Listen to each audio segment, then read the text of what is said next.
শীত চলে যাবার আগে একবার অবশ্যই এই দুর্দান্ত স্বাদের মাছের ঝালের রেসিপিটি বানিয়ে দেখুন। শীতের দুপুর কিংবা রাত্রে গরম গরম ভাত এই মাছের ঝাল একেবারে অনবদ্য। আশা করছি রেসিপিটি আপনাদের ভালো লাগবে। এখানে আমি রুই মাছ নিয়েছি, এটা যে কোনো মাছ দিয়েই বানানো যেতে পারে, বড় মাছ। তো আমি প্রথমে মাছটাকে লবণ, হলুদ আর কাশ্মীরি লঙ্কার গুঁড়ো মাখিয়ে মাছটাকে আধ ঘন্টার জন্য রেস্টে রাখবো। সেই ভাগে বানিয়ে নেব একটি বাটা মশলা।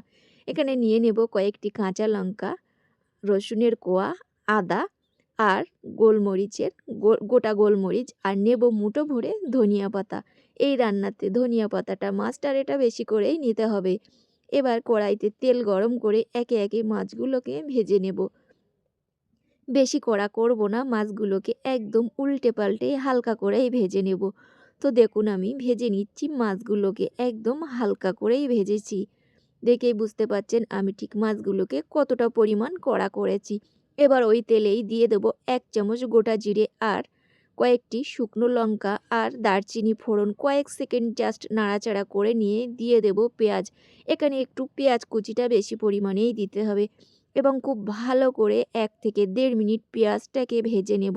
ভাজা হয়ে গেলে আগে থেকেই তৈরি করে রাখা বাটা মশলাটা দিয়ে দেব। মিক্সির জারটা দিয়ে অল্প একটু জল দিয়ে দেব। খুব ভালো করে সময় নিয়ে মশলাটা তেল ছেড়ে আসা পর্যন্ত কষিয়ে নেব। মশলা কষাতে কষাতে দিয়ে দেব 1 চামচ জিরে মরিচের গুঁড়ো আর অল্প একটু হলুদ। এই রান্নাতে বেশি পরিমাণ হলুদ ব্যবহার করা যাবে না। দিয়ে দেব ফেটিয়ে রাখা 2 চামচ মতো টক দই। দিয়ে খুব সুন্দর করে এই মশলাটা 3 থেকে 4 মিনিট কষিয়ে নেব। হয়ে গেলে দিয়ে দেব লবণ। এবার যতক্ষণ না তেল ছেড়ে আসছে মশলাটা অনবরত নাড়াচাড়া করে কষাতেই থাকবো। কষানো হয়ে গেলে দিয়ে দেব গরম জল। এখানে অবশ্যই গরম জল দিতে হবে।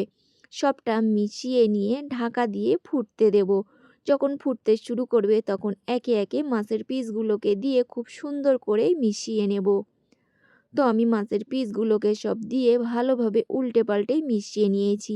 এবার ঢাকা দিয়ে আরও 3 থেকে 4 মিনিট ফুটিয়ে নেব। ফুটতে শুরু করলে দিয়ে দেব টেস্টের ব্যালেন্সের জন্য চিনি আর 1 চামচ গরম মশলা। চিনিটা অপশনাল, আপনারা দিতেও পারেন নাও পারেন। সবটা মিশিয়ে নিয়ে ঢাকা দিয়ে আরও 3 থেকে 4 মিনিট ফুটিয়ে নেব। 3 থেকে 4 মিনিট ফুটিয়ে নেওয়ার পরে আরও 5 মিনিট গ্যাসের ফ্লেম অফ করেই বসিয়ে রাখবো। তো এই হচ্ছে আমার মাছের ঝালের ফাইনাল লুক। দেখুন কতটা লোভনীয় হয়েছে। শীতের দুপুরে হোক বা রাত গরম ভাতে খেতে কিন্তু দুর্দান্ত লাগে।